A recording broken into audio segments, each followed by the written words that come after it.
అందరికీ నేను మీ మహేష్. అందరూ ఎలా ఉన్నారు? బాగున్నారా? ఈరోజు టాపిక్లోకి వచ్చేస్తే ఇదిగో చూస్తున్నారుగా బోర్. ఈ బోరు చాలా ఓల్డ్ అండి. మనకి రేర్గా కనిపిస్తూ ఉంటాయి. అంటే ఎక్కువగా మనకి ఓల్డ్ టెంపుల్స్లోనో అక్కడ ఎక్కువగా కనిపిస్తూ ఉంటాయి అన్నమాట.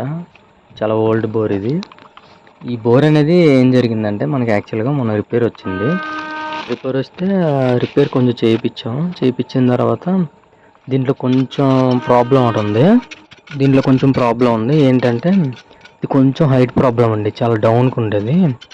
ఎలాగ రిపేర్ చేయించాం కదా, పనిలో పని దీనికంటూ ఒక హైట్ పెంచేద్దామని చెప్పి ఫిక్స్ అయ్యాం అనమాట. అప్పుడు దీనికి సపరేట్గా దానికి సంబంధించిన సైజులో పైప్ అనేది ఫిక్స్ చేసామండి. ఆ పైప్ హైట్ వచ్చేసి మనకి ఒక 1.5 వరకు పెరిగిందనమాట. అసలు ప్రాబ్లం మనకి ఇక్కడే వచ్చింది. ఏం జరిగిందంటే పైప్ అయితే ఫిక్స్ చేసేసాం, కానీ ఇప్పుడు మనకి బోర్ అనేది చాలా స్ట్రాంగ్గా ఉండాలంటే ఈ వేసిన పైప్ జాయింట్ నుంచి మనకి ఏంటంటే బోల్ట్స్ అనేవి ఫిక్స్ అయ్యేటట్టు ఉండాలన్నమాట. అది ఫిక్స్ అవ్వాలి అంటే మనకి ఇప్పుడు దానికి ఏంటంటే సిమెంట్ వర్క్ చేయించాలి. కాంక్రీట్తో సిమెంట్ వర్క్ చేయించాలి. దాని గురించి మనకి దగ్గరలో ఉండే వాళ్ళందరినీ కూడా ఎవరిని అప్రోచ్ అయినా సరే అది చిన్న చిన్న వర్క్స్ కదా, నెగ్లెక్ట్ చేస్తున్నారు. వస్తామని చెప్తారు, వస్తానని చెప్తూ రావట్లే. అలా ఒక 2 వీక్స్ అవుతుంది. ఎంత ట్రై చేసినా సరే వస్తామంటున్నారు కానీ రావట్లే. అప్పుడు అర్థమైంది, ఓకే వీళ్ళకి వచ్చే ఉద్దేశం లేదు, ఎందుకంటే చిన్న పని. బట్ మనం పేమెంట్ అది రెగ్యులర్గా డే పేమెంట్ ఇచ్చేస్తా ఉన్నా, అయినా సరే రాలే. ఇంకా చేసేదేమీ లేక నేనే ట్రై చేద్దామని చెప్పేసి ఫిక్స్ అయ్యా. వెళ్ళి సిమెంట్ కొనుక్కొని వచ్చేసాం. కొంచెం మన దగ్గర ఆల్రెడీ శాండ్ ఉండేది, అలాగే గ్రావెల్ కూడా ఉండేది. ట్రై చేద్దామని చెప్పేసి ఆల్రెడీ మన దగ్గర ఈ పాత సామాన్లు అనేవి ఉంటాయి అన్నమాట. లైక్ ఈ తాపి ఇవన్నీ కూడా కొంచెం సో ఎలా ఖాళీగా ఉన్నాం కదా అని చెప్పేసి ట్రై చేద్దామని చెప్పి ట్రై చేశా. ముందు అదేంటంటే ఇక్కడ ప్రాబ్లం వచ్చింది. మనకి ఇది సర్కిల్ ఫామ్లో ఉంది, అలాగే మనకి ఇది కదా ఏంది సర్కిల్ ఫామ్లో ఉంది, అలాగే మనకి ప్లాస్టిక్ ఇది కదా. అదేం జరిగిందంటే మనకి ప్లాస్టిక్ అవడం వల్ల ఏంటంటే సిమెంట్ సరిగ్గా పట్టకపోవడం అన్నీ ఉంటాయి. అలాగే మనం ఒకటి కొత్త కదా, సో ఏం చేయాలో అర్థం అవ్వలే. అప్పుడు నాకు అర్థమైంది ఏంటంటే యాక్చువల్గా కాంక్రీట్ అనేది ఎప్పుడు కూడా కొంచెం ఎర్లీగా స్టిక్ అయిపోతే స్ట్రాంగ్ అయిపోద్ది కదా. అంటే ఈ కాంక్రీట్ అనేది నార్మల్గా సిమెంట్తో పోల్చుకుంటే సిమెంట్ కన్నా వేగంగా ఇది స్ట్రాంగ్ అయిపోతుంది.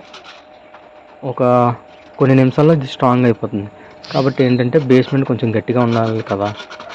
అందుకు దీన్ని ఏంటంటే స్టెప్ వైజ్ పార్ట్స్ కింద డివైడ్ చేసుకుని, ఒక 3 పార్ట్స్ కింద డివైడ్ చేసుకొని స్టార్టింగ్ కింద పార్ట్ అనేది ఫిల్ చేసేసి కొంచెం గ్యాప్ ఇచ్చా. అది కొంచెం ఆరిపోయింది. నెక్స్ట్ మళ్ళీ ఒక 2 రౌండ్స్ వేసేసి సేమ్ టోటల్ ఫిక్స్ చేసేస్తాను అనమాట. అదంతా అయిపోయిన తర్వాత చూస్తే స్ట్రాంగ్ ఉంది, గట్టిగా ఉంది.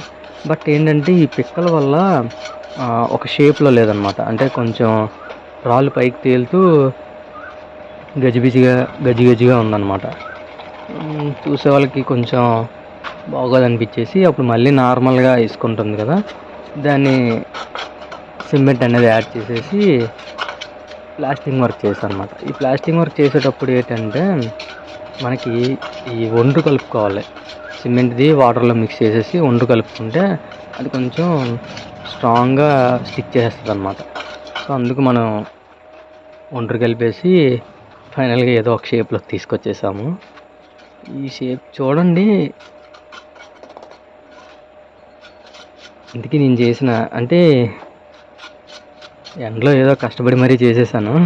కొంచెం చెమటలు కక్కేసి ఏదో చేయాలి, ఎందుకంటే మరి ఎవరు రావట్లేదు కాబట్టి నేనే చేయాలని ఫిక్స్ అయ్యాను కాబట్టి చేసేసాను.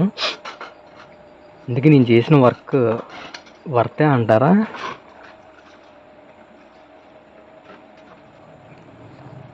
నేను చేసిన ఈ వర్క్లో ఏమైనా మిస్టేక్స్ లేదంటే ఏవైనా సజెషన్స్ కానీ నాకు ఇవ్వాలనుకుంటే కామెంట్లో పెట్టండి. నేను ఖచ్చితంగా చూసి వాటిని చదివి ఖచ్చితంగా మీకు రిప్లై అనేది ఇస్తాను. అంటే చేశాను, దాని షేప్ ఎలా వచ్చిందో ఏంటో నాకు ఏం అర్థం అవ్వలే. ఏదో అంతకుముందు మనకి ఇంటికి వచ్చే పనులు చేసేటప్పుడు వాళ్ళ దగ్గర చూసిందే నేను కొంచెం ట్రై చేశాను. ఇది ఫైనల్ రిజల్ట్ ఎలా వచ్చిందో నాకైతే ఐడియా లేదు. చూస్తున్న మీకు కొంచెం తెలుసుంటుంది. ఐ మీన్ బాగా వచ్చింది బాగాలేంది అనేది. ఏదేమైనా సరే బాగుంటే బాగాలేకపోయినా సరే నాకు ఏదైనా సరే ఆ రివ్యూని కొంచెం కామెంట్ సెక్షన్లో నాకు పెడితే నేను ఖచ్చితంగా చూసి మీకు రిప్లై ఇస్తాను. ఓకే అండి, thank you, bye, I love you.